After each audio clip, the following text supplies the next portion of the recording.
है 30 अगस्त 2020 की मन की बात में माननीय प्रधानमंत्री जी ने आह्वान किया था कि सितंबर 2020 को पोषण माह के रूप में मनाया जाएगा।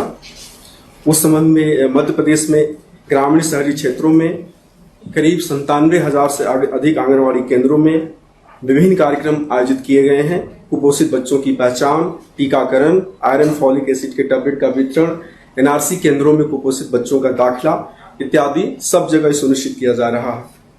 आज के इस कार्यक्रम के अवसर पर प्रदेश के 52 जिला मुख्यालयों, 313 जनपद पंचायतों के मुख्यालयों, 378 नगरीय निकायों के करीब 6,000 से अधिक वार्डों में तथा 23,922 ग्राम पंचायतों के मुख्यालयों पर इस कार्यक्रम का आयोजन एक साथ किया जा रहा है।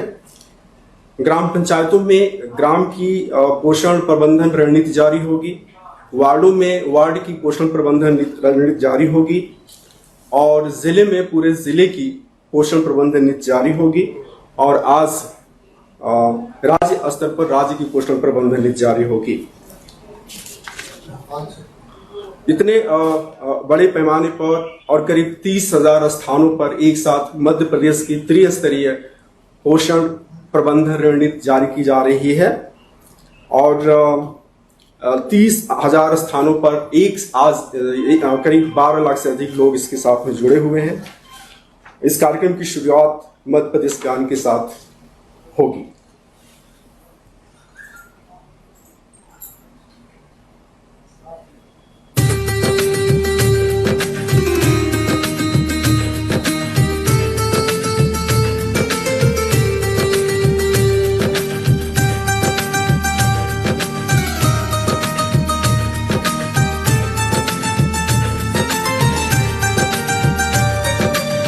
का दाता सबका साथी,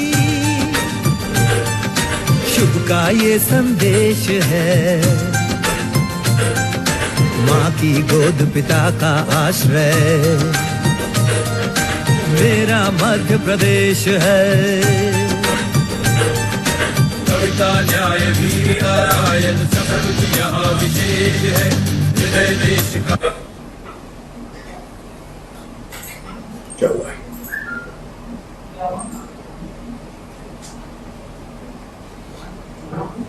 कैसे हुआ?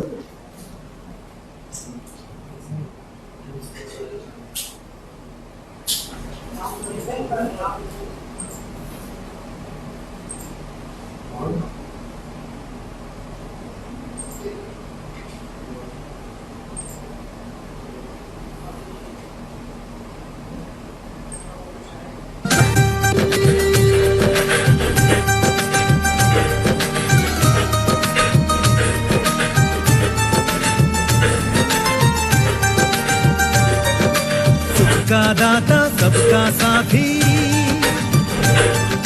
शुभ का ये संदेश है। माँ की गोद पिता का आश्रय मेरा मध्य प्रदेश है। कविता न्याय वीर नारायण सब कुछ यहाँ विशेष है। हृदय देश का चलिए आगे बढ़िए, इसको परफेक्ट करना चाहिए।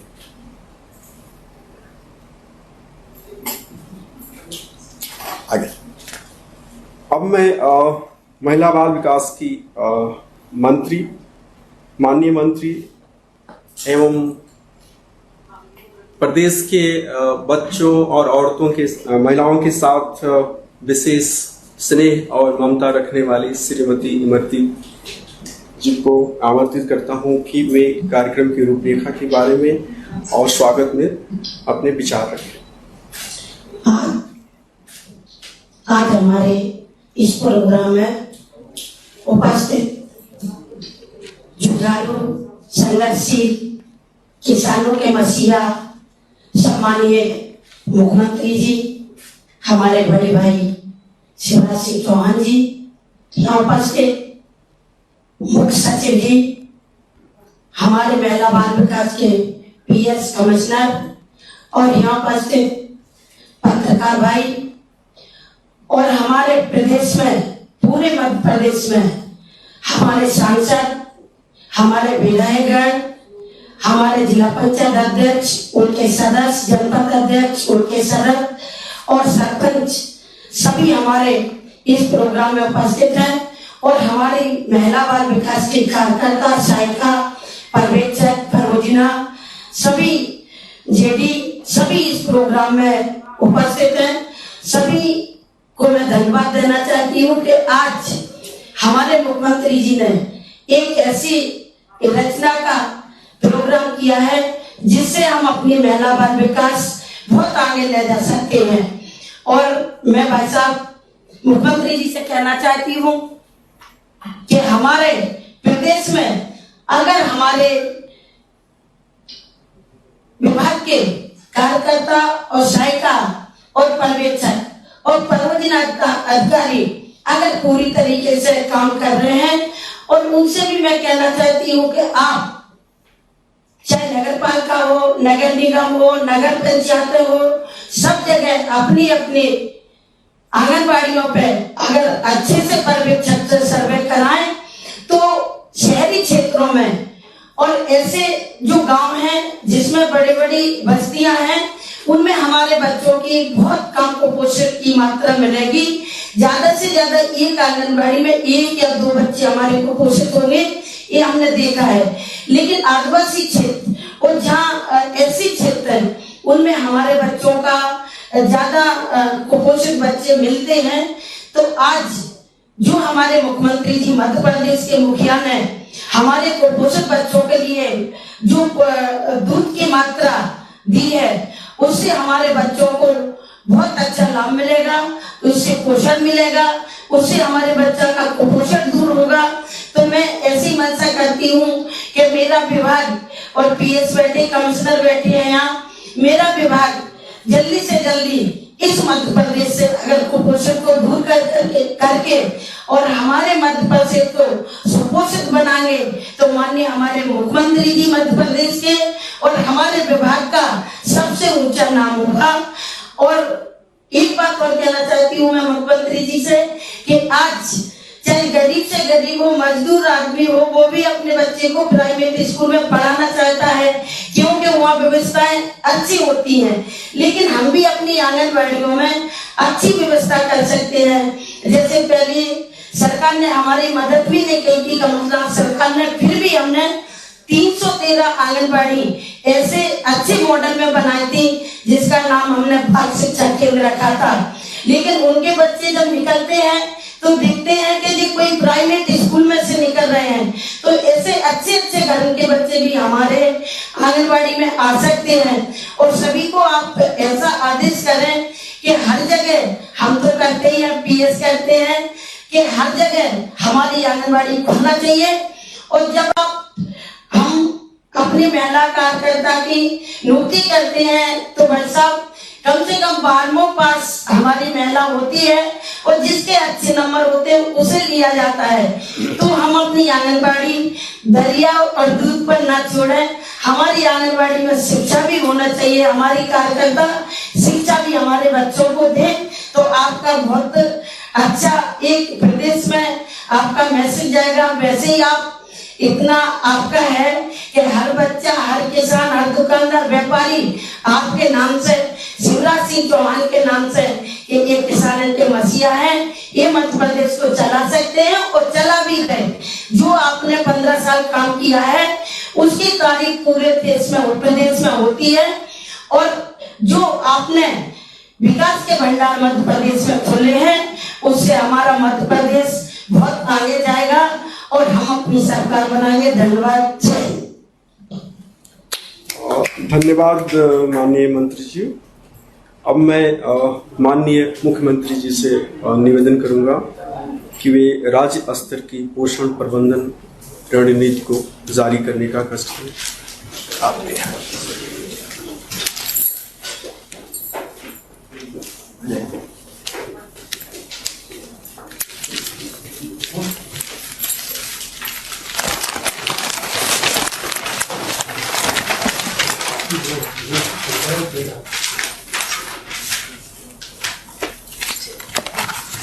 एक ही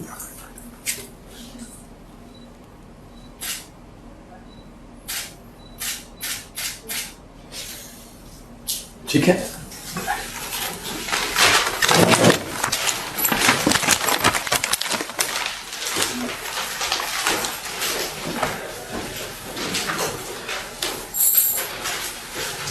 माननीय मुख्यमंत्री जी को बहुत बहुत धन्यवाद। आज प्रदेश की पोषण कार्य योजना जारी हुई और इसी प्रकार ये कार्य योजना समस्त जिलों और ग्राम पंचायतों में जारी हो रही है। अगले कार्यक्रम के रूप में आज लाडली लक्ष्मी की बालिकाओं को जो छठी और 9वीं कक्षा में प्रवेश की हैं उनको माननीय मंत्री जी के हाथों सिंगल क्लिक के माध्यम से 1,10,000 बालिकाओं को 28 करोड़ रुपए की राशि अंतरित की जाएगी। माननीय मुख्यमंत्री जी से अनुरोध है कि वे इसको जारी करने का कष्ट करें। क्लिक।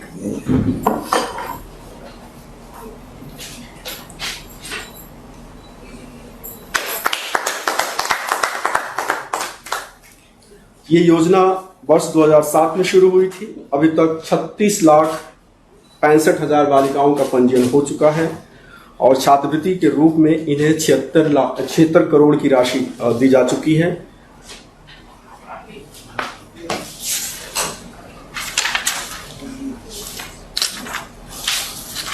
सर, कोविड महामारी के दौरान जो बाहर से हमारे प्रवासी मजदूर आए थे, करीब 7,132 मजदूरों को हम लोगों ने आंगनवाड़ी भवनों के निर्माण पे लगाया और इस प्रकार हम लोगों ने 601 आंगनवाड़ी भवनों का निर्माण पूरा किया गया है। ये कोविड काल में किया है? कोविड काल में सर किया है और प्रत्येक आंगनवाड़ी भवन की लागत 7.8 लाख रुपए है। करीब 46 करोड़ की लागत से इन भवनों का निर्माण हुआ है। मैं माननीय मुख्यमंत्री जी से अनुरोध करूंगा कि सिंगल क्लिक के माध्यम से इन भवनों को लोकार्पण करने का कष्ट करें।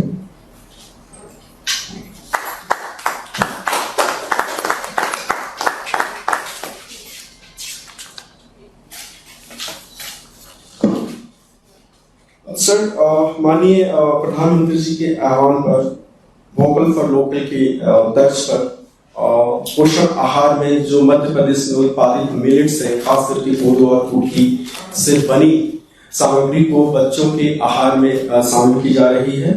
तो आज इस पोषण महोत्सव के अवसर पर डिंडोरी जिले के तेजस्वी ग्रुप ने कोदो की बर्फी का निर्माण किया है। वो आज हमारे बीच में है। मैं माननीय मुख्यमंत्री जी से अनुरोध करूंगा कि उसको समस्त बातों और माताओं के लिए जारी करने का। आइए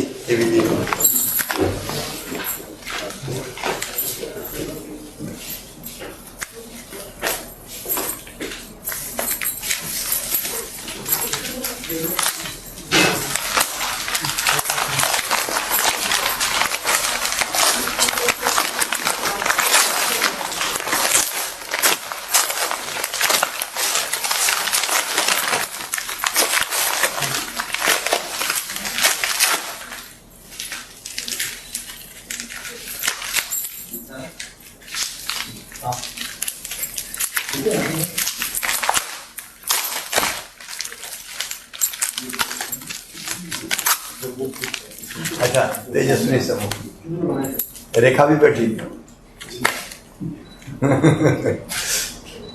नमस्ते रेखा। रेखा पूरी तेजस्वी समूह की बहनों को नमस्ते। नमस्ते सर।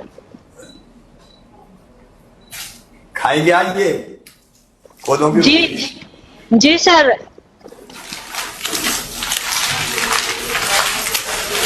बहुत बधाई आपको, बहुत अच्छी बर्फी बनाई, खा के भी आपको भी बहुत बहुत बधाई सर।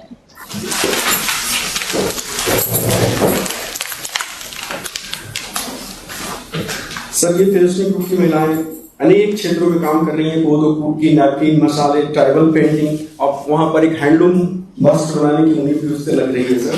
तो ये उससे भी काम करेंगे।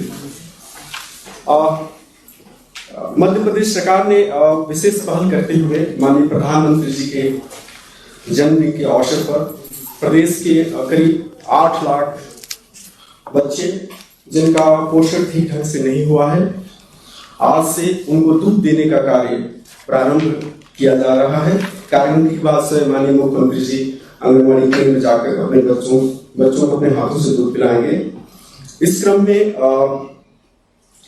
प्रदेश के जितने अधिकारी हैं जिला स्तर के, वो भी आंगनबाड़ी भवनों का भ्रमण कर रहे हैं और उन्हें भी पोषण आहार और दूध वितरण के लिए निर्देशित किया गया है। तो आज इस अवसर पर माननीय मुख्यमंत्री जी कुछ जिलों के लाभार्थियों से बात करेंगे, साथ ही साथ लाडली लक्ष्मी की 2 बालिकाओं से बात करेंगे और नीलमणि की तेजस्विनी समूह के एसएचजी से भी बात करेंगे। तो माननीय मुख्यमंत्री जी से मैं अनुरोध करूंगा कि ग्वालियर जिले से शुरुआत करते हैं और ग्वालियर जिले के जो बच्चे का नाम है बलदेव यादव और उनकी मां पूजा यादव से माननीय मुख्यमंत्री जी बात करना चाहिए। आप बैठे, मैं खड़े होकर बात करूँ। बहन पूजा यादव है। पूजा हाँ, नमस्ते। नमस्ते। मेरी आवाज अच्छे से सुनाई दे रही है आपको? हाँ, बेटी कितने बच्चे हैं आपके? एक बच्चा है। अच्छा, बेटा है कि बेटी? बेटा कितनी उम्र है? है। कितनी उम्र है? अच्छा, 1 साल। 1 साल का बेटा है। हाँ, कैसा है बेटा? अच्छा है, कुपोषित तो नहीं है? है सर। अच्छा, उसका कभी वजन किया था क्या? हाँ, वजन किया था 7 किलो, 7.5 किलो वजन है अभी। मतलब जितना औसत वजन होना चाहिए उससे थोड़ा कम है। हाँ, ये क्या जन्म से ही ऐसा है बेटी या बाद में कुपोषित हुआ? बाद में हो गया। अच्छा, जन्म के समय ठीक था। हाँ, अब आप क्या कर रहे हैं कुपोषण दूर करने के लिए? खाना पीना अच्छे से खिलाते हैं उसे, ये कर सकते हैं घर पर। घर पे अच्छे से खिलाते हैं हाँ, और आंगनबाड़ी में भी भेजते हैं क्या? हाँ, आंगनवाड़ी में भेजते हैं। वहां कुछ मिलता है बच्चे को खाने के लिए? हाँ, मिलता है, पैकेट मिलते हैं और खिचड़ी। अच्छा, रेडी टू ईट वाले पैकेट मिलते हैं। हाँ, आंगनबाड़ी के वो पैकेट समय पे मिल जाते हैं आपको? हाँ, समय पे मिलते हैं। कौन देता है? वो देती है। फिर पैकेट का क्या करते हैं आप? सही में खिलाते हैं या पटक देते हैं? खिलाते हैं, कई बहनें खिचड़ी वो बना देते हैं। पैकेट लेके कई बार रख देती, खिलाती नहीं। ऐसा तो नहीं है ना? नहीं, ऐसा नहीं खिलाते हैं। उसको खिलाना जरूर पड़ेगा। उसके बच्चे का अपना टीकाकरण हो गया क्या? जो टीका हाँ, लगते हैं? टीकाकरण लग गए, 1 रह गया है बस। अच्छा, 1 रह गया है। कितने लग गए? 3 लग गए, 1 रह गया 9 महीने वाला। तो वो भी समय पे लगवा लीजिए। हाँ, मैं पूजा बहन के साथ साथ सभी बहनों को ये कह रहा हूं जो मेरी आवाज सुन रही है कि बच्चों का टीकाकरण समय पर जरूर करवाएं। हमारी आंगनबाड़ी कार्यकर्ता बहनें और सहायिकाएं और विभाग लगातार इस बात का प्रयास करता है। उस पर हमको देर नहीं करना चाहिए, क्योंकि समय पर अगर हमने टीकाकरण करवा दिया तो कई तरह की बीमारियों से और दिक्कतों से हमारा बेटा या हमारी बेटी बच पाएंगी। इसलिए टीकाकरण जरूर करवाएं, ये मेरा आग्रह है। और पूजा बहन की तरह बाकी माएं भी अपने बच्चों का ध्यान रखें। हाँ। दूसरी बहन का नाम है सब्बो। सर, ग्वालियर में अच्छा, ग्वालियर बताइए। रचना? ग्वालियर में लाडली लक्ष्मी के तहत लाभान्वित बालिका खुशी परिहार हैं, वे माननीय मुख्यमंत्री जी से संवाद करना चाहेंगे। कहाँ है मेरी लाडली भांजी खुशी? नमस्ते मामा जी। खुश हो? हाँ, अब कितने साल की हो गई तुम? 13 साल की। जब तुम्हारे मामा 15 साल पहले मुख्यमंत्री बने थे तब ये योजना बनाई थी लाडली लक्ष्मी। और आज मुझे खुशी है कि खुशी के चेहरे पे लाडली लक्ष्मी योजना की खुशी मुझे दिखाई दे रही है।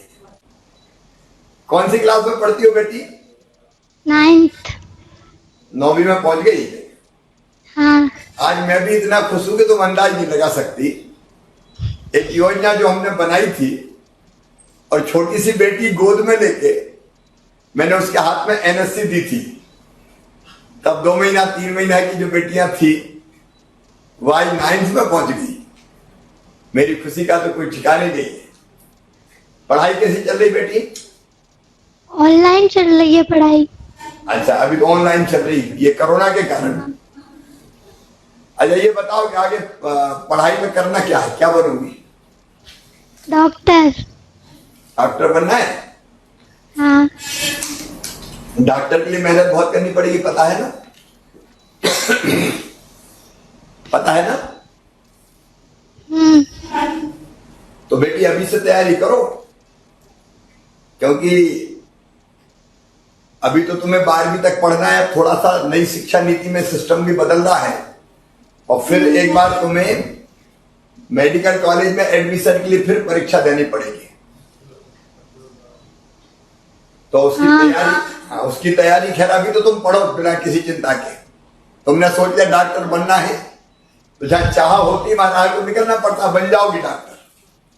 मैंने एक दिन सोचा था कि मुझे कुछ ना कुछ बनना है, जनता के लिए कुछ करना है, तो मैं मुख्यमंत्री बन गया और चौथी बार बन गया। जब मैं बन सकता हूं तो तुम भी बन सकती हो, ठीक है? हाँ।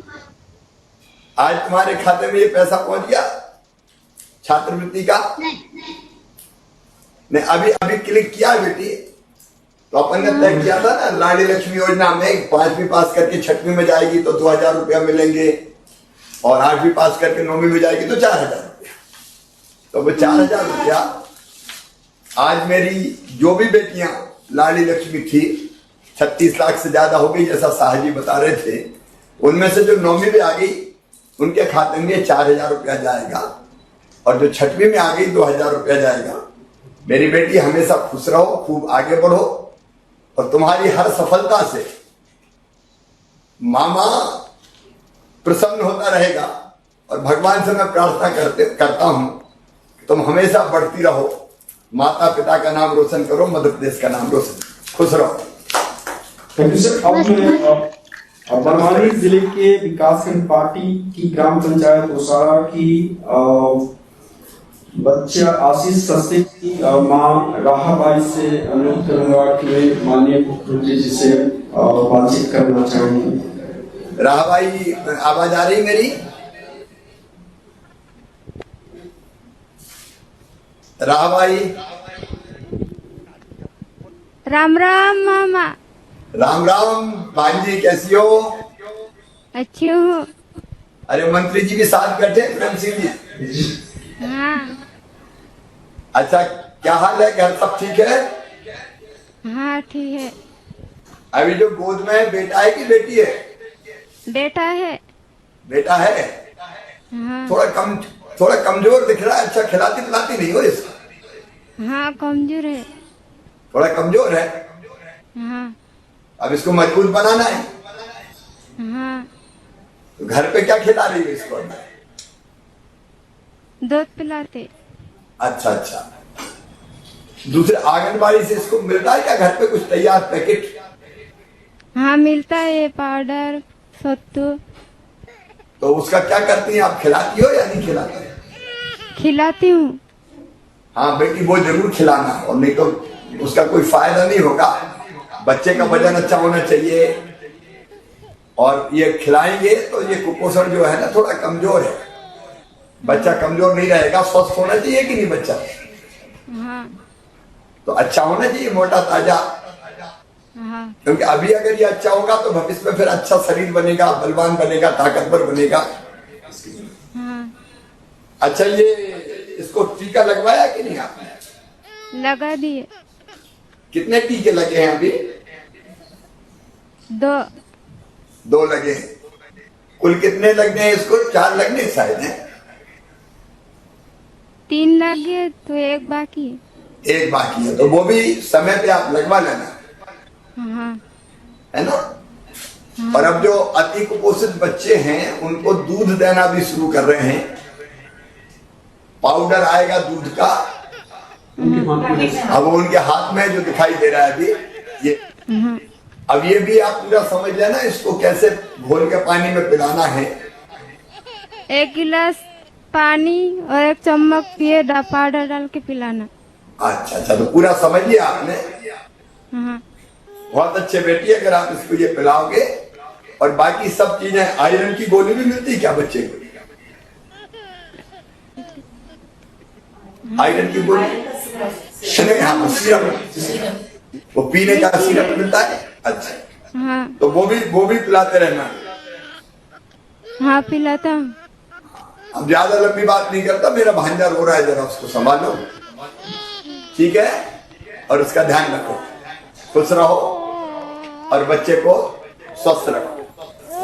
इसी कड़ी में आगे श्योपुर जिले के विकासखंड श्योपुर की ग्राम पंचायत पांडोला की लाडली बालिका की छात्रा दिया सुमन, जो छठी क्लास में है, से बात करना चाहेंगे। नमस्ते मामा जी। नमस्ते बेटी, कैसे हो? अच्छे हैं। अब कौन सी क्लास में पहुंच गई?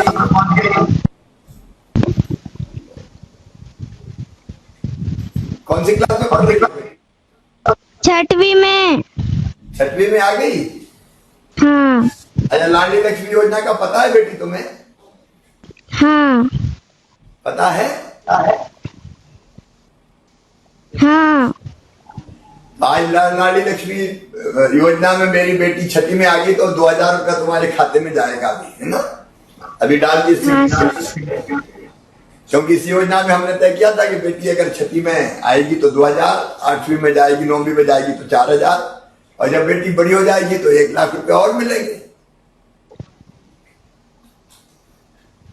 कैसी चल रही पढ़ाई बता? अच्छी। क्या बनना है तुम्हें भविष्य में पढ़ के? कलेक्टर। अरे वाह, बेटी तो फिर कलेक्ट्री करेगी तो खूब विकास के काम करेगी और बच्चों का खूब भला करेगी, ठीक है ना? हाँ सर। और अच्छे से योजनाएं चलवाएगी, लागू करवाएगी। अब बेटी बन सकती कलेक्टर, बड़ी बात नहीं है। कई बेटियां कलेक्टर है, अभी तुमने देखा होगा कई जिलों में कलेक्टर भी बेटियां होती है। अगर हम ठान लें और ढंग से मेहनत करें तो इंसान ही सब कुछ करता है। हम कलेक्टर बिल्कुल बन सकते हैं। मन में हमेशा ये भाव रखना चाहिए कि मुझे इस स्थान पर पहुंचना है, उसके लिए कोशिश करते हैं तो उस स्थान पर पहुंच जाते हैं। और क्या हाल है, घर में कौन कौन है? मम्मी पापा दादा दादी चाचा चाची सब है। सब है, पूरा भरा पूरा परिवार है। और मामा नहीं है? है। मामा का तो नाम ही नहीं लिया तुमने। मामा भाभी और मामा यहाँ भी है, पता है ना? हाँ। अच्छे से पढ़ना बेटी, हमेशा खुश रहो। मैं तो बहुत खुशकिस्मत हूँ, जो योजना मैंने शुरू की थी उसकी बेटियां बड़ी बड़ी होगी और उनसे बात करने का सौभाग्य मुझे मिल रहा है। मेरा तो जीवन सफल महसूस होता है मुझे। खूब आशीर्वाद, खूब पढ़ो और आगे बढ़ो। और अब अंत में आज डिंडोरी तेजस्विनी ग्रुप ने सदस्य समूह ने जो पोषण आहार कोदों से तैयार किया है बर्फी, उनके ग्रुप जो है माननीय मुख्यमंत्री जी से रूबरू होगा, जिनकी सचिव रेखा पेलराम है। माननीय मुख्यमंत्री जी उनसे बात करना चाहेंगे। रेखा, कैसी हैं आप? बढ़िया है भैया जी, आपको बहुत बहुत धन्यवाद जो हमारे डिंडोरी जिले के कोदो कुटकी उत्पादन को आपने प्रोत्साहन किया। इसके लिए आपको हृदय से बहुत बहुत धन्यवाद दे रहे हैं हमारे डिंडोरी जिले के समस्त भाई एवं बहनें। मैं भी डिंडोरी जिले के सभी भाई और बहनों को प्रणाम करता हूं। आपने सचमुच में, आपके समूह ने कमाल किया है। हमारी कोदो कुटकी की पहचान पूरे भारत में करा दी और दुनिया में करा दी। सच में जो हमारा तेजस्विनी समूह है वो महिला सशक्तिकरण का प्रतीक है। और रेखा जैसी बहनें और उनके साथ जो मेरी बाकी बहनें बैठी है, उन्होंने ये साबित कर दिया है कि महिला अगर चाहे तो दुनिया में बड़े से बड़ा काम करके दिखा सकती है। तो मैं तो आपका अभिनंदन करता हूं। अभी कोदो कुटकी का तो मुझे पता था, प्रोसेसिंग का काम भी करते हैं ना, कोदो कुटकी की। जी मैं तो एक बार होके आया था ना जी। कैसा चल रहा है अभी अपनी कोदो कुटकी पैक होके जा रही है? जी अच्छा चल रहा है। कहाँ कहाँ भेज रहे हैं? अभी तो हम लोग आंगनवाड़ी केंद्रों में कोदो बर्फी नाश्ते में दे रहे हैं, और जैसे मृगनैनी है, पर्यटन है, इस तरह की जगह में हम लोग अभी दे रहे हैं। तो अच्छे से जितना बनाते हैं पूरा कोदो कुटकी चली जाती है? जी। और आपका जो समूह काम कर रहा है उससे आमदनी कितनी हो जाती है? कोदो कुटकी बर्फी बना रहे हैं, आप प्रोसेसिंग कर रहे हैं, तो कितना पैसा बच जाता है? इसमें तो अभी 20 से 25 हजार महीने मंथली शुद्ध प्रॉफिट निकल जाते, पूरे खर्च निकाल के, जैसे एक यूनिट का। और हमारे ब्लॉक में 5 प्रोसेसिंग यानी कि जिले में 5 प्रोसेसिंग यूनिट है, सबका यानी कि अपना निकाल के जो है शुद्ध इनकम है 20 से 25 हजार शुद्ध इनकम। तो पांचों का मिला के 20-25 हजार इनकम है या एक का? अलग अलग है सबका। तो 5 मतलब 1.25 लाख रुपया 5 समूह जी लगभग हर महीने कमाते हैं। जी। मैं प्रदेश में जो जुड़ी हुई बहनें हैं उन सबको बताना चाहता हूं कि हमारे सामने ये तेजस्विनी समूह बैठा हुआ है और ये प्रोसेसिंग यूनिट चला के छोटी सी और 25,000 रुपया महीना बचा लेता है। हम अगर बाकी जगह भी प्रयास करें, लोकल चीजें जो पैदा होती है, तो हर समूह ऐसा कर सकता है कि एक प्रोसेसिंग की जो हमने इकाई यूनिट लगाई उसमें खर्चा कितना आया था? इसमें खर्चा तो पहले 40-50 हजार यानी कि पूरा लेबर चार्जिंग ऐसा निकाल के आया था। हम छोटे रूप में पहले इसको किए थे। हाँ, छोटी इकाई लगाई थी, बाद में उसको और बढ़ाया। जी आपको बहुत बहुत बधाई। और क्या क्या बनाते हैं आप? हम लोग इसका ये बिस्किट बनाते हैं और ये बर्फी तैयार करते हैं। ये बर्फी और बिस्किट कोदों के ही है? जी बहुत ये अच्छे। वाला कोदो का। जी। और ये जो है हम अभी कोदो बर्फी चूरा तैयार किए हैं जो आंगनवाड़ी केंद्रों में अभी इसका वितरण है। अच्छा, ये बर्फी का चूरा है? जी तो ये आंगनवाड़ी केंद्रों में भेजेंगे आप? जी। और क्या क्या कई चीजें रखी है आपके पास? ये सैनिटरी पैड है जो हमारी दीदियां बनाती हैं, हमारे यूनिट भी लगी है अभी। अच्छा अच्छा अच्छा। बहुत इसके अलावा गौरी पेंटिंग है, ये हमारी दीदी जो। ये कौन सी पेंटिंग बता रही है? गौरी पेंटिंग है सर, अच्छा अच्छा। जो पहले दीवारों पर मना चित्र बनाते थे सर, उसको हम लोग में उतार लिया है। बहुत अच्छे, ये तो बहुत सुंदर है। ये कहाँ बिकता है? ये ट्राइफेड इंडिया और मृगनी भोपाल को सप्लाई की जाती है। बहुत अच्छे, पूरे देश में जा रहा है। पूरे देश में जा रहे हैं। और ये हमारे कोदो से बने हुए नमकीन है। अच्छा, मीठा भी और नमकीन भी, दोनों तरह की चीजें? जी।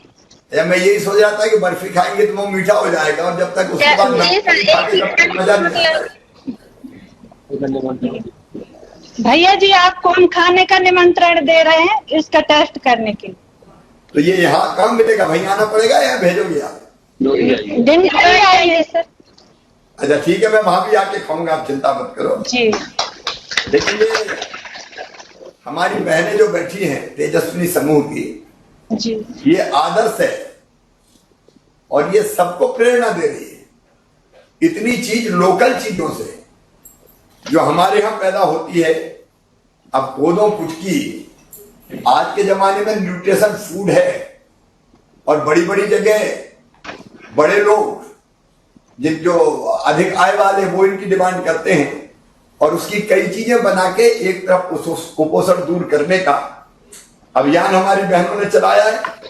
और वहीं दूसरी तरफ केवल कुपोषण दूर नहीं होगा, गौरी पेंटिंग से लगा के, कोदो की नमकीन से लगा के अनेकों उत्पाद उन्होंने बनाए हैं जिससे समूह की आय बढ़ी है और कुल मिला के वो शुद्ध आय प्राप्त कर रहे हैं, प्रॉफिट कमा रहे हैं और महिला सशक्तिकरण का काम कर रहे हैं।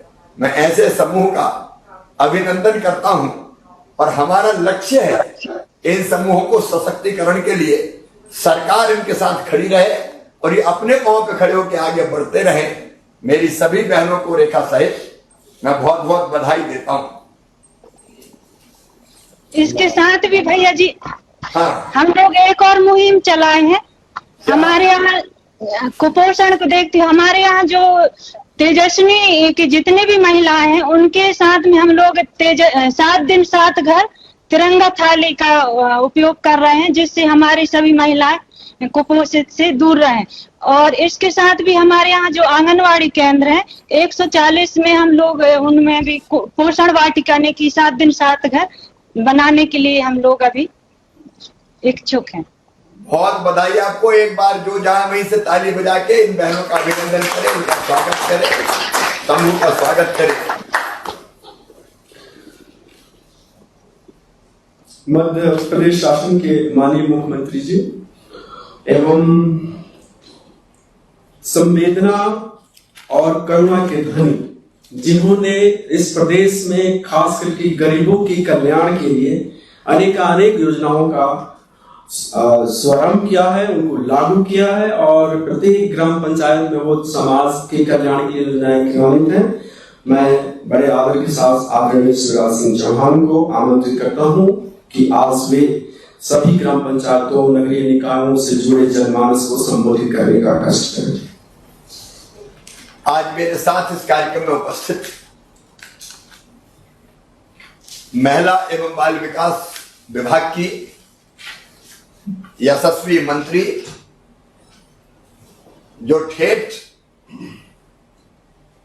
अपने घरेलू अंदाज में लेकिन विभाग पर गहरी पकड़ रखते हुए अपने काम को बहुत बेहतर ढंग से कर रही है, हमारी बहन आदरणीय श्रीमती इमरती देवी जी अलग अलग जिलों में उपस्थित मेरे मंत्रिमंडल के सभी आदरणीय मंत्रीगण, इस कार्यक्रम से जुड़े हुए मेरे सांसद साथीगण, मेरे विधायक साथीगण, हमारे मुख्य सचिव इकबाल सिंह बैस जी, अशोक जी और प्रदेश में लाखों लोग आज अलग अलग स्थानों से इस कार्यक्रम में भाग ले रहे हैं। ऐसे मेरे सभी बहनों, भाइयों,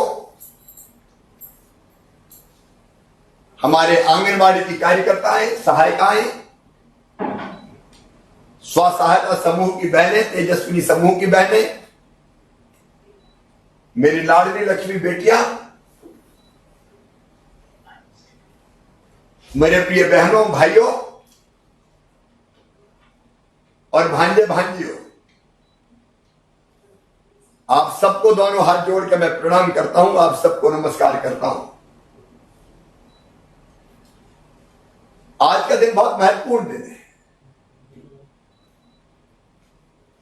आज विश्वकर्मा जयंती है। भगवान विश्वकर्मा निर्माता के रूप में जाने जाते हैं। भवन निर्माण से लेके मशीनें तक बनाने का काम कहते हैं भगवान ब्रह्मा जी ने विश्वकर्मा जी पे छोड़ा था। आज मैं भी विश्वकर्मा पूजन करके आया हूं। एक निर्माता भगवान विश्वकर्मा, उनके चरणों में हम प्रणाम करते हैं। और आज एक और विभूति का जन्मदिन है और वो है हमारे यशस्वी और लाडले प्रधानमंत्री श्रीमान नरेंद्र मोदी जी। आज मध्य प्रदेश की 8 करोड़ जनता की ओर से मैं हमारे यशस्वी प्रधानमंत्री श्रीमान नरेंद्र मोदी जी का अभिनंदन करता हूं, उनको बधाई देता हूं। मोदी जी एक व्यक्ति नहीं है, वो भी वैभवशाली, गौरवशाली, संपन्न, समृद्ध और शक्तिशाली भारत के निर्माता हैं। गरीब घर में पैदा हुए, बचपन से एक दूसरों की मदद करने की ललक मन में। इसलिए अगर मित्र स्कूल में भूखा है तो अकेला भोजन नहीं कर देते, उसको भी भोजन कराने घर लाते थे। अदम्य साहसी, और काम जो भी हो, चाहे वो चाय बेचने का भी हो, तो वो काम भी पूरी तन्मयता के साथ करते थे। जैसे जैसे उम्र बढ़ी, मन में कुछ करने का संकल्प था, और हिमालय की गोद में भी तपस्या करने गए। लेकिन स्वामी विवेकानंद जी ने कहा था कि हिमालय की कंदराओं में रह के खुद के लिए तपस्या करना, यह भी स्वार्थ ही है। अकेले के लिए क्यों, सबके लिए काम करो। और नरेंद्र मोदी जी भी वापस लौटे, और फिर उन्होंने जो काम किया वो चमत्कार से कम नहीं है। पहले राष्ट्रीय स्वयंसेवक संघ के प्रचारक के नाते, फिर संगठन में उन्होंने काम किया भारतीय जनता पार्टी के, तो अद्भुत किया। और फिर गुजरात के मुख्यमंत्री के नाते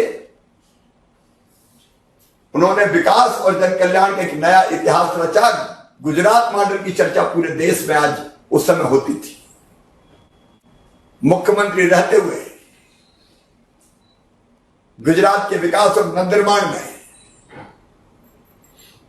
उन्होंने ऐसा काम किया कि गुजरात मॉडल स्टेट बन गया। अब वो 2014 से भारत के प्रधानमंत्री हैं, और प्रधानमंत्री रहते हुए वो जो काम कर रहे हैं, कोई कल्पना नहीं करता था। जिस ढंग से आज भारत आगे बढ़ रहा है, चाहे वो सीमाओं की सुरक्षा का सवाल हो, देश की आंतरिक सुरक्षा का सवाल हो, गरीबों के कल्याण का सवाल हो। कल ही हमने कार्यक्रम किया, हर गरीब को राशन, रोटी, कपड़ा, मकान, पढ़ाई लिखाई, दवाई, रोजगार का इंतजाम सबके लिए। प्रधानमंत्री जी की अद्भुत कल्पना है। इसके पहले 2.25 लाख मकानों में हमने गृह प्रवेश करवाया, प्रधानमंत्री आवास योजना। घर भी हो, घर में बिजली भी हो, रसोई गैस का चूल्हा भी हो, पीने का साफ पानी भी हो, सस्ता राशन भी हो, गरीब की जिंदगी को आसान बनाने का काम। और दूसरी तरफ पूरे देश का विकास कैसे हो। मैं बहुत विस्तार में नहीं जा रहा। चाहे देश के सामने जो लंबे समय से पड़ी हुई समस्याएं थी, उनका समाधान हो, और चाहे सीमाओं की रक्षा हो। मोदी जी ने अद्भुत और अभूतपूर्व किया है। सचमुच में मोदी जी भारत के लिए भगवान का वरदान है।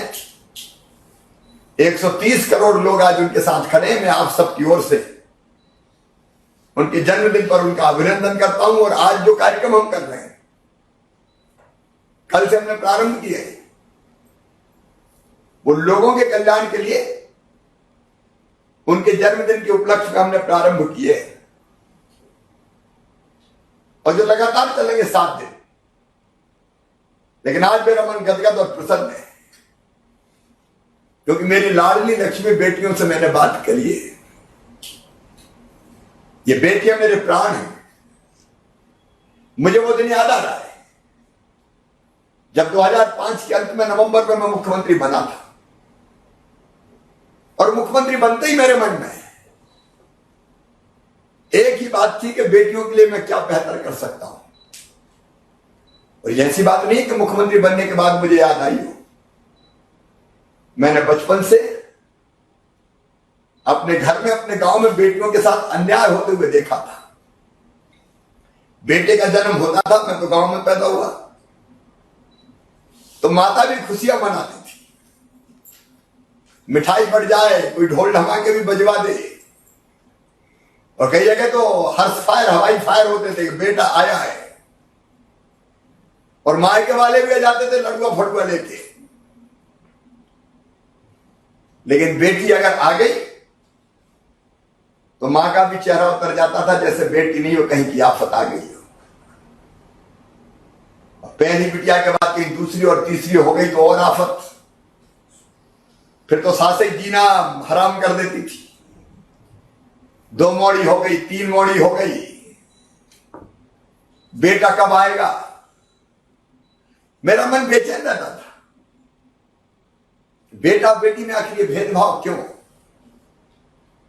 एक मां की पेट से दोनों जन्म लेते हैं, एक ईश्वर ने सबको बनाया। और वैसे भी बेटियों के बिना, बहनों के बिना दुनिया नहीं चल सकती। लेकिन हम तो उस जमाने में अपने गांव में देखते थे, पति पत्नी की लड़ाई हो गई तो पति का अधिकार था कि वो थप्पड़ या लठ से अपनी पत्नी को पीट दे, और कोई बचाने भी नहीं आता था कि उसकी औरत है, उसकी पत्नी, वो जो चाहे करे मारे चाहे पीटे। और ये देख कर मन में बड़ी वेदना होती थी। और तब से, बचपन से मैं सोचता था कि हे भगवान, वो दिन कब आएगा जब बेटों की तरह बेटियों को भी लाल प्यार मिले। आज तो जमाना बदल गया है, लेकिन उस जमाने में बेटियों को स्कूल में नहीं भेजते थे ज्यादा। क्या करेगी, रोटी थापो, कंडा बनाओ, गांव में तो यही कहते थे। ससुराल जाओगी तो रोटी नहीं आएगी तो क्या करोगी। और तब से ये वेदना होती थी। मैं एक जगह एक कार्यक्रम हो रहा था, मैं बोलता बचपन से था, तो सामूहिक विवाह का कार्यक्रम था। मुख्य अतिथि नहीं आए थे तो टाइम काटने के लिए मुझसे कहा कि तुम 5 मिनट बोलो। मैंने बोलना शुरू किया और बोलते बोलते कहा कि बेटा और बेटी बराबर मानो, बेटी के बिना दुनिया नहीं चलती। तो एक बूढ़ी अम्मा खड़ी हो गई, बोले बड़ी बड़ी बात कर लो, बेटी को बांध दो, बेटी को बांध दो। बेटी आ गई और बड़ी हो गई तो शादी में दहेज का इंतजाम क्या तू करवाएगा, आ गया, बेटी को बांध दो। और तब मुझे सच में ये लगा ये सच्ची घटना है कि भाषण से बेटी नहीं बढ़ेगी, बेटी के लिए कुछ और काम करना पड़ेगा। जब मैं मुख्यमंत्री नहीं था, मैं विधायक बना, सांसद बना, तब भी मैं बेटियों के विवाह का कार्यक्रम अपने मित्रों के सहयोग से करता था, गरीब बेटियों के। लेकिन मन में एक लगन लगी थी कि बेटियों के लिए कुछ ऐसा होना चाहिए जिससे बेटा और बेटी बराबर हो जाए, बेटी का जन्म अभिशाप ना रहे, वरदान बन जाए। और जब मुख्यमंत्री बना तो पहले दिन मैंने ठान लिया कि ऐसी योजना बनानी है कि बेटी पैदा हो तो लखपति पैदा हो, बस, जिसे बोझ ना लगे बिटिया। और मुख्यमंत्री बनने के बाद मैंने अपने अफसरों को बुलाया।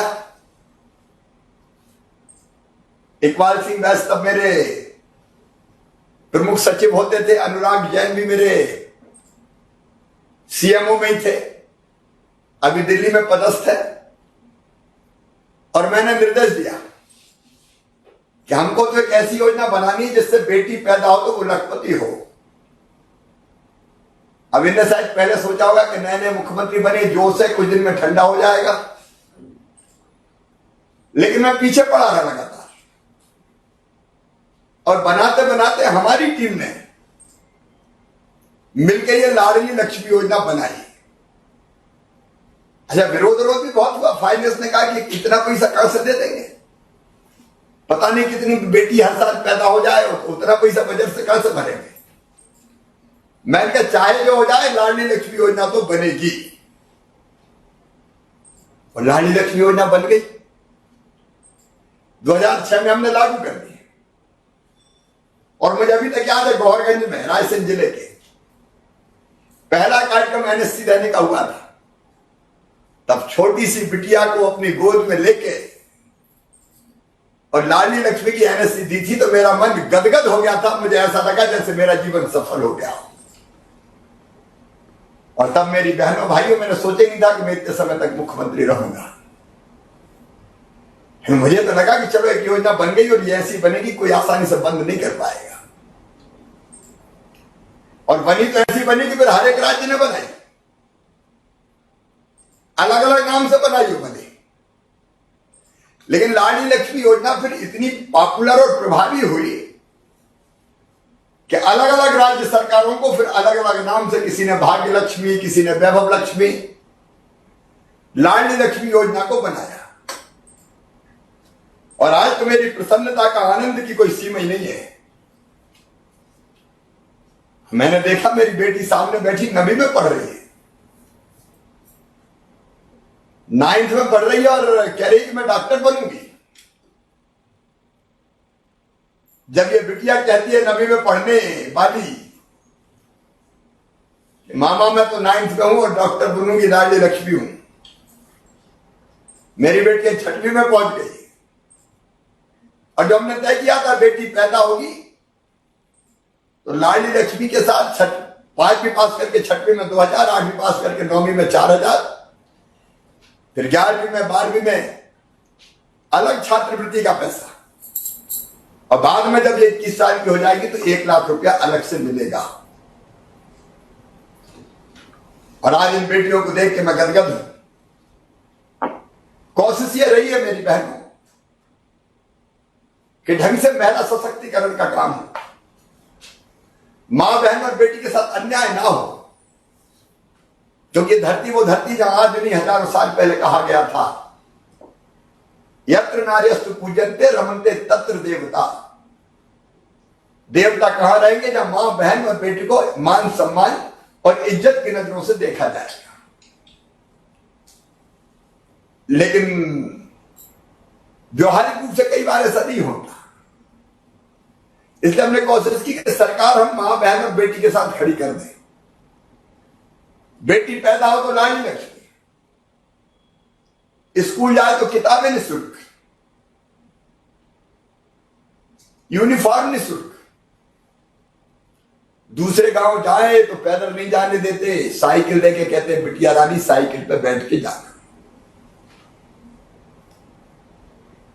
स्कॉलरशिप की अलग अलग योजना है। 12वीं में अगर गांव में 60% से ज्यादा नंबर लाए तो गांव की बेटी कहलाए। कॉलेज की पढ़ाई के लिए हर साल 5000 और पाए। फिर मेडिकल इंजीनियरिंग में जाने की इच्छा हमारी बेटियों की है और मेधावी है तो बेटियों चिंता मत करना, तुम्हारी फीस भरवाने का भी इंतजाम किया है। और बड़ी हो जाए तो शादी की भी चिंता मत करना। मुख्यमंत्री कन्यादान योजना, फेरे भी मामा पढ़वाएगा। बीच में थोड़ी गड़बड़ हो गई थी, अब फिर योजना चालू हो गई। तो बिटिया की शादी और शादी के बाद बेटा बेटी को जन्म दे तो लड़ुआ के भी पैसा, जन्म के पहले 4000, जन्म के बाद 12000। रोजगार और सशक्तिकरण के लिए अनेकों प्रयास, जन्म लेने से लेकर अंतिम सांस लेने तक पूरी सरकार मां बहन और बेटी के साथ हमने खड़ी की। और महिला सशक्तिकरण मेरे लिए नारा नहीं है, मेरी जिंदगी का मिशन है। उसको हर हालत में हम करके रहेंगे। आज भी कई बार कई बेटियों के साथ अन्याय होता है तो मन आक्रोश और पीड़ा से भर जाता है। और जब हमने एक कानून बनाया कि मासूम बेटियों के साथ अगर दरिंदगी या दुर्व्यवहार होगा तो सीधा अपराधी फांसी के फंदे पर चढ़ाया जाएगा। अभी भी इक्का दुक्का घटना प्रकाश में आई तो हम अपराधियों को छोड़ेंगे नहीं किसी भी कीमत पे। आपका सम्मान, आपकी सुरक्षा, आपका स्वास्थ्य, आपका रोजगार, आपकी इज्जत, ये मेरा मान सम्मान और इज्जत है, सरकार की इज्जत है। और इसलिए मैं लाडली लक्ष्मी बेटियों को बधाई देता हूं। लगातार ये योजना जारी रहेगी और मेरी बेटियां लगातार आगे बढ़ती रहेंगी। लेकिन दूसरा बहुत महत्वपूर्ण विषय है,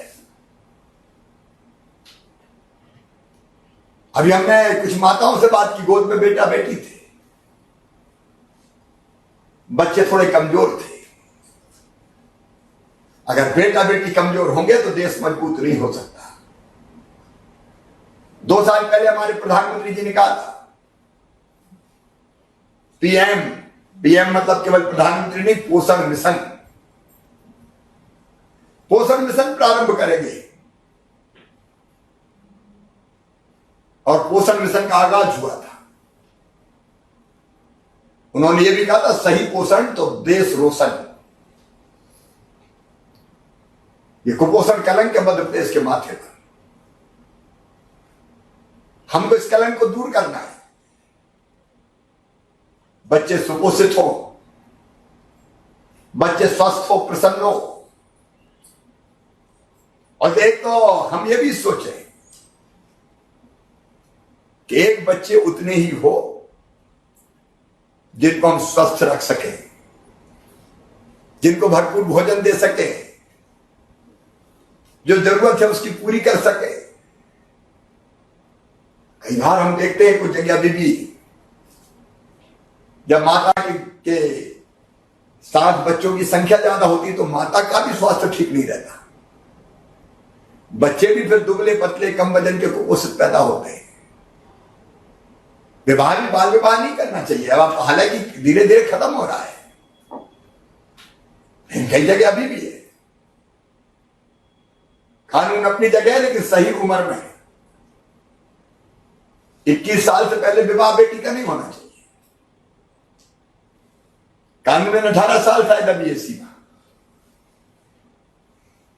जब पूर्णतः स्वस्थ रहे, विकसित रहे शरीर,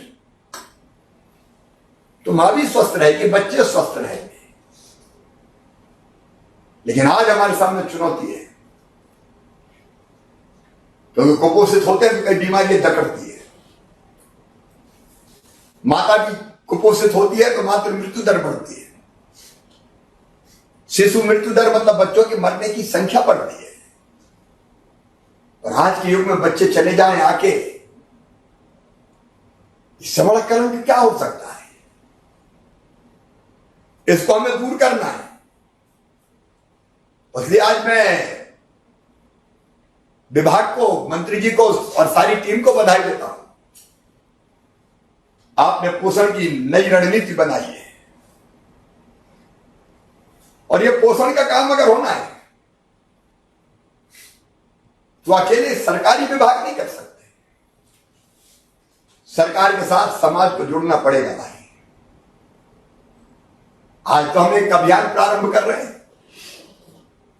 जो अति कुपोषित बच्चे हैं या कम पोषित बच्चे हैं, ऐसे 8 लाख बच्चों को आंगनबाड़ी में दूध, मीठा दूध दिया जाएगा। सांची जो दूध बनाता, दूध पाउडर, उसको घोल के बच्चों को पिलाना है। ये बच्चों को सुपोषित करने में सहयोगी होगा। आज इसका प्रारंभ हो रहा है। मेरी तेजस्वी समूह की बहनों ने मीठी बर्फी का चूड़ा भी बनाया है। ये लोकल उत्पाद है। जरूरी नहीं कि आप बहुत महंगी चीज बच्चों को खिलाएं। अपने आप बनने वाली अच्छी चीज अगर आप बच्चे को खिलाते तो सही बच्चा मजबूत बनता है। मैं रेखा और उसकी टीम के साथ साथ तेजस्विनी और स्व सहायता समूह की सभी बहनों से कहना चाहता हूं, समाज के मित्रों से कहना चाहता हूं, अधिकारी कर्मचारियों से कहना चाहता हूं, लोकल उत्पाद पर बनने वाली ऐसी चीजों को आप बनाइए। ये बच्चों को पोषण देंगे। और मुझे बताते हुए और खुशी है कि अगले सप्ताह सच मध्य प्रदेश देश में पहला राज्य होगा जो अपनी पोषण नीति को लागू करेगा। हमारी पोषण नीति बन के तैयार है। अब मध्य प्रदेश को हम कुपोषित नहीं रहने देंगे। सुपोषित मध्य प्रदेश के लिए अभियान चलेगा। यह हमारी पोषण नीति स्वस्थ और निरोगी समाज की रचना करेगी। यह हमारे लिए सबसे बड़ी प्राथमिकता है। लेकिन मैं फिर एक बार कहना चाहता हूं, सरकार कुछ भी कर ले, एक सरकार यहां से बैठ के गांव में बच्चों का या बाढ़ में बच्चों का कुपोषण दूर नहीं कर सकते। और ये आज विभाग ने एक और योजना बनाई है, पोषण सरकार बनाएंगे हम, पोषण सरकार। और पोषण सरकार मध्य प्रदेश में राजधानी में नहीं होगी, बल्लभ भवन में नहीं होगी, पोषण सरकार हर गांव में होगी, पोषण सरकार शहर के वार्ड में होगी, और पोषण सरकार में केवल आंगनबाड़ी के कार्यकर्ता नहीं होंगे, आंगनबाड़ियां होंगी, स्थानीय निकाय अगर पंचायत है तो ग्राम पंचायत के चुने हुए प्रतिनिधि होंगे, अगर नगर निगम, नगर पालिका, नगर पंचायत है तो उनके प्रतिनिधि होंगे, फिर हमारे स्वयं सहायता समूह होंगे, तेजस्विनी हो चाहे बाकी हो, सौर्या दल, स्कूल का प्रबंधन, वन समिति, समाज के प्रमुख लोग, अलग अलग जितने लोग हमारे समाज का भला सोचने वाले व्यक्ति या संस्थाएं हैं, उन सबको सम्मिलित करके हम बनाएंगे पोषण सरकार। और पोषण सरकार का काम क्या होगा? इस पोषण की नीति को अपने गांव में ढंग से लागू करना, समाज के साथ मिलकर। तो एक मुख्यमंत्री का काम नहीं है, एक मंत्री का काम नहीं है, पोषण का काम है तो हम सबका काम है, और ये सबको मिलकर करना है। ये जो पोषण नीति जारी हुई है, इसको पोषण नीति तो लागू होगी, लेकिन आज जो हमने एक कार्य योजना जो बनाई है, इसको हम लागू करेंगे। ये पोषण का जो कार्यक्रम है केवल एक माह नहीं चलेगा, ये लगातार चलने की आवश्यकता है। तो पोषण सरकार का गठन सब करे, पोषण में जो व्यक्ति और समूह शासकीय गैर शासकीय सहयोग करे, उनकी पोषण सरकार। मैं सभी जनप्रतिनिधियों से भी अपील करता हूं, सारे कलेक्टर्स अपने यहाँ चिंता करें, प्रभारी मंत्री अपने यहाँ चिंता करेंगे, सांसदगण करें, विधायकगण करें, सामाजिक कार्यकर्ता करें, राजनीतिक कार्यकर्ता करें, कोई आपत्ति थोड़ी है इसमें। और फिर एक काम और, अन्नपूर्णा पंचायत बनाने का काम।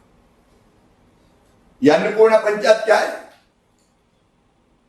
भाई गांव की आंगनबाड़ी में ये प्रयोग करें, पोषण मटका रख दिया जा रहा है,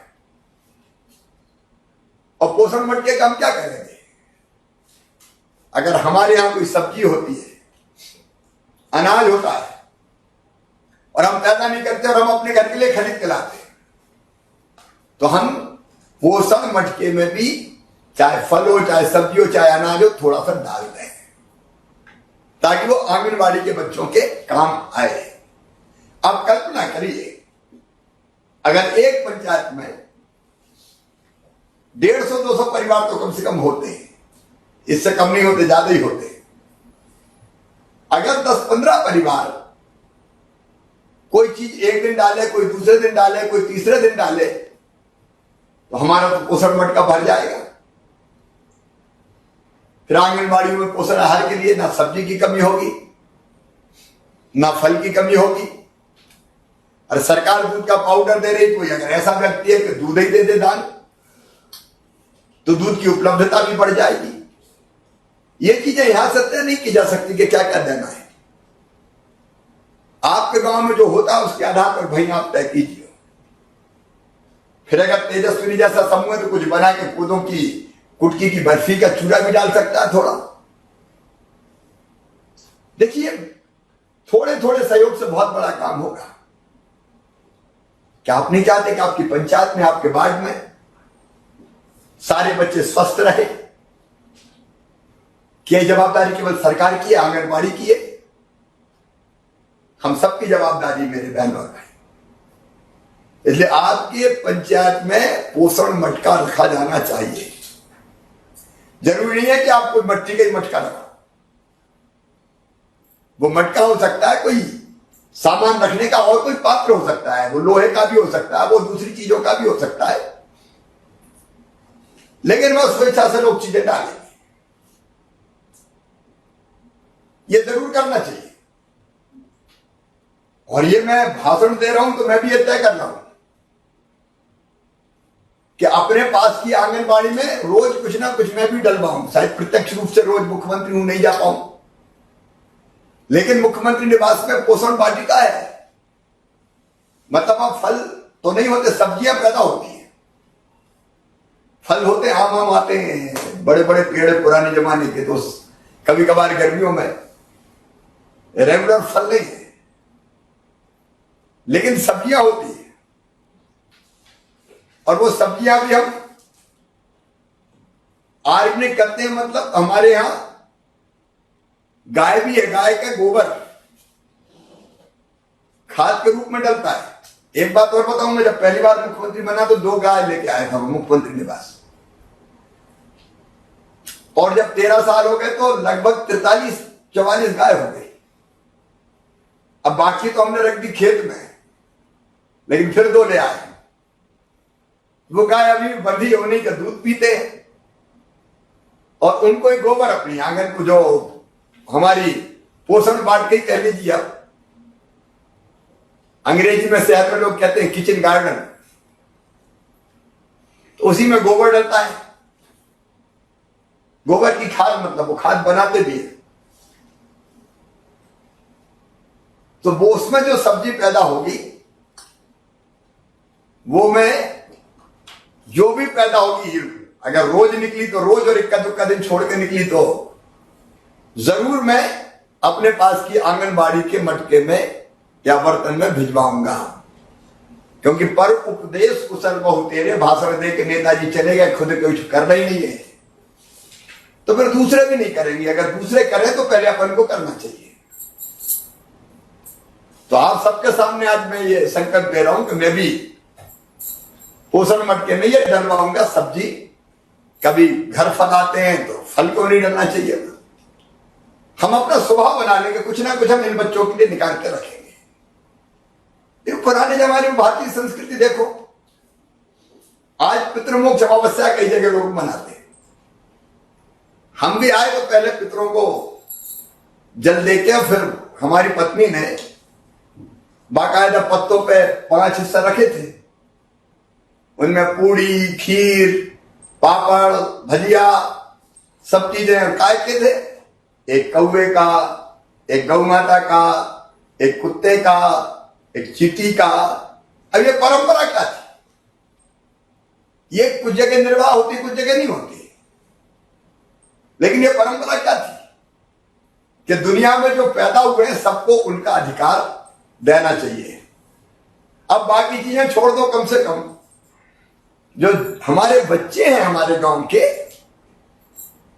वो स्वस्थ रहे, इसलिए हम कुछ निकाल के दे सकते हैं। रोज नहीं दे सकते, हफ्ता भर में एक बार बाजार से सामान लाओ, थोड़ा सा डाल दो। और वैसे ही पोषण वाटिका हर पंचायत में ये बन जाए कि जिसमें हम सब्जियां लगाएं, या संभव वो फल के भी लगा सकते हैं। कुछ फल बहुत जल्दी आते हैं, बरसों नहीं लगते आजकल। तो ये अगर हम करेंगे तो ये बड़ी सेवा होगी, एक अभियान होगा। हो सकता है कि आज ऐसे अभियान के लिए संकल्प ले लो। मैं तो कह रहा हूं आप संकल्प लो, बिना इसके हम अपने बच्चों को पूरी तरह से स्वस्थ नहीं कर सकते। और ये पोषण सरकार की जवाबदारी होगी कि आंगनबाड़ी में टीकाकरण का काम हमारी पंचायत में 100% होगा। क्यों आंकड़े आते हैं 80% पे, 75% पे, 100% करेंगे? आयरन टॉनिक और जो दवाई दी जाती है वो पूरी की पूरी हम देंगे। ये कर सकते हैं, ये हमको करना चाहिए। एक प्रयोग और कर सकते हैं, साप्ताहिक बाल भोज जैसा। अगर अपने घर में कोई मंगल प्रसंग आया, मान लीजिए कोई की शादी हुई, तो वो ये तय करे कि शादी में खिलाया, अब मैं एक भोजन अच्छा आंगनबाड़ी के बच्चों को दूंगा। वो शादी के उपलक्ष्य में खिला सकता है। वो बच्चों के जन्मदिन जो सक्षम और समर्थ हो, उनकी बात कर रहा हूं, जिनकी आर्थिक स्थिति अच्छी है, मध्यम वर्गीय है। तो आंगनबाड़ी के 25 बच्चे हैं, 30 बच्चे हैं, 40 बच्चे हैं, तो एक दिन का, एक समय का भोजन मेरी तरफ से। कोई का जन्मदिन है, उसके उपलक्ष्य में करा सकता है। कोई की शादी की वर्षगांठ है, तो हैप्पी मैरिज एनिवर्सरी कह के, और हम शादी की वर्षगांठ में पति पत्नी दोनों मिला के ऐसे कुछ प्रसंग निकाले जा सकते हैं। तो मैं समझता हूं कि गांव में हर हफ्ते हो सकता है। 52 हफ्ता साल भर में होते हैं, तो 52 तो ऐसे लोग निकल सकते हैं। जन्मदिन में, शादी की वर्षगांठ पे, विवाह की खुशी में बेटा बेटी के, और किसी प्रसंग पे या माताजी पिताजी की स्मृति में हम एक भोजन साल में कराएंगे। तो मुझे लगता है हर हफ्ते हो सकता है, तो ये साप्ताहिक भोज भी हो जाएगा। मुझे लगता है कि समाज अगर ऐसे जुट गया तो पूरी तरह से कुपोषण को हम दूर कर पाएंगे। मेरे भाव समझिए, भावनाएं समझिए, ये केवल कार्यक्रम नहीं है, महाअभियान हम प्रारंभ कर रहे हैं कुपोषण समाप्त करने का। गैर सरकारी सरकारी सारे तंत्र को जुटना पड़ेगा।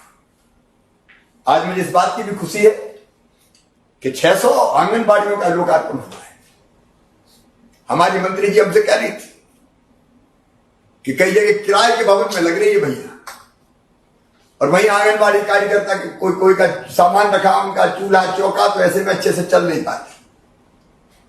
600 आंगनबाड़ी भवन बन गए, आगे भी अभियान जारी रखेंगे। और अब आंगनबाड़ियों का तो महत्व और बढ़ गया। नई शिक्षा नीति में यह कहा गया है प्री प्राइमरी एजुकेशन, मतलब प्राथमिक शिक्षा के पहले की शिक्षा। वो क्या KG1 KG2 कह सकते हैं इसको, पढ़ाई के पहले की पढ़ाई। उसके लिए आंगनबाड़ी का भवन जरूरी है। अच्छे भवन सब जगह बने, इसका प्रयास हम लोग करेंगे। और आंगनबाड़ी कार्यकर्ता और सहायिका बहनों की जिम्मेदारी और बढ़ जाती है। मंत्री जी ने बताया कि 12वीं पास और अच्छे नंबर मेरिट में भिजवाते उनको लेते हैं, तो सबको ढंग से पढ़ा भी सकते हैं। ये और बड़ी जवाबदारी हमारे ऊपर आई है। इसलिए मुझे पूरा विश्वास है कि आंगनबाड़ी की बहनें और पोषण सरकार, जिसमें हम सब शामिल हैं, मिलकर इस काम को बेहतर कर पाएंगे। कोरोना काल में भी हमने कोशिश की है कुपोषण के खिलाफ बेहतर काम करें। प्रधानमंत्री मातृ वंदना योजना में 2,44,000 बहनों के खाते में 115 करोड़ रुपए डले। हमारी सहरिया बेगा भारिया बहनों के खाते में 100 करोड़ रुपए के आसपास हमने पोषण के लिए डाले, ताकि वो अच्छा भोजन करके खुद भी स्वस्थ हो। आइए मेरे बहन और भाई, पोषण महोत्सव के अवसर पर हम संकल्प करें कि हमारे घर में हमारे बच्चे को पोषित नहीं रहेंगे, हमारे गांव में किसी परिवार में बच्चे को पोषित नहीं रहेंगे, कोई माता को पोषित नहीं रहेगी। आज के युग में इतनी सुविधाएं तो है कि समाज ठान ले तो कुपोषण को जड़ से समाप्त कर देंगे। और इस अभियान का आज हम प्रारंभ कर रहे हैं। इस अवसर पर मैं आप सबको अपील और आह्वान करना चाहता हूं कि मैं भी जुटूंगा, आप भी जुटना। आंगनबाड़ी विभाग ने एक और जिम्मेदारी ली थी कि हर व्यक्ति किसी कुपोषित बच्चे को गोद में ले। इनमें से जो मैंने बताए उन कार्यक्रमों में भाग ले। क्या कोई ये प्रयास भी कर सकता है कि कोई कुपोषित बच्चे को सुपोषित करने का संकल्प ले ले, और उसके लिए जो आवश्यक चीजें हैं वो उसको प्रदान करे या राशि प्रदान करे। तो मुझे लगता है इससे हम कुपोषण का पूरी तरह से अंत कर पाएंगे। पोषण महोत्सव में भाग लेने वाले सभी बहन भाई, जनप्रतिनिधि, मंत्री साथी, मेरे सारे निर्वाचित जनप्रतिनिधि और सारे समूह, सारा समाज, उन सबको मैं धन्यवाद देता हूं। लेकिन ये कामयाब तभी होगा जब हम संकल्प भी लें और इसको पूरा करने के लिए अपना पूरा सहयोग भी करें। मुझे पूरा विश्वास है कि मेरे सहित हम सब जुट के और कुपोषण को समाप्त करेंगे। बहुत बहुत धन्यवाद। और माननीय मुख्यमंत्री जी के प्रभावी निर्देश में मैं हृदय से आभारी हूँ, और मैं उनसे निवेदन करता हूँ कि पोषण संकल्प पूरे प्रदेश की जनता को दिलाने का कष्ट। मेरे बहन भाई, बेटे बेटी जहां भी अपनी जगह खड़े हो जाएंगे, सब अपनी अपनी जगह खड़े हो जाएं, और मैं जो पोषण संकल्प यहां से पढ़ूंगा उसको आप दोहराएंगे। तो मैं फिर कह रहा हूं, जो जहां है, लाखों भाई बहन आज हमारे साथ जुड़े हुए हैं, और 1 करोड़ से ज्यादा लोगों ने इससे 1 लाख 1.5 लाख से ज्यादा तो स्वेच्छा से जुड़े, लेकिन 1,20,00,000 के आसपास और कोशिश की है कि जुड़े, तो बड़ी संख्या में लोग जुड़े। ये पोषण का संकल्प है। मैं जो कहूंगा वो आप दोहराएंगे, वही हमारा संकल्प होगा। तो मेरे साथ बोलिए, मैं अपने प्रदेश को सुपोषित प्रदेश के रूप में निर्माण हेतु तैयार राज्य पोषण प्रबंधन रणनीति के अनुसार अपने समुदाय में हर प्रकार के कुपोषण को खत्म करने हेतु प्रतिबद्ध हूँ। हम सभी प्रदेशवासी संकल्प लेते हैं कि हम समेकित स्वास्थ्य पोषण रणनीति का प्रभावी क्रियान्वयन करेंगे। मन वचन कर्म से यह प्रयास करेंगे कि हमारा प्रदेश एनीमिया एवं कुपोषण मुक्त होकर विकास की ओर अग्रसर होकर सुपोषित प्रदेश बने।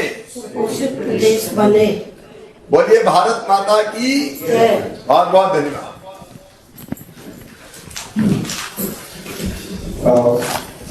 आज के इस अति महत्वपूर्ण कार्यक्रम के लिए, इस पोषण महोत्सव के लिए माननीय मुख्यमंत्री जी ने अपनी समय और सभी से निवेदन है कि अपने स्थान पर बैठ जाए। अपने ऊर्जा और प्रभावी निर्देशन हमें दिया है, उसके लिए मैं और समस्त विभाग और इस कार्यक्रम से जुड़े विभिन्न विभागों के समस्त अधिकारी आपको आदेश करते हैं। उसी प्रकार माननीय मंत्री जी ने भी हमें निर्देश दिया, समय दिया। मैं माननीय मंत्री जी का आभार व्यक्त करता हूँ।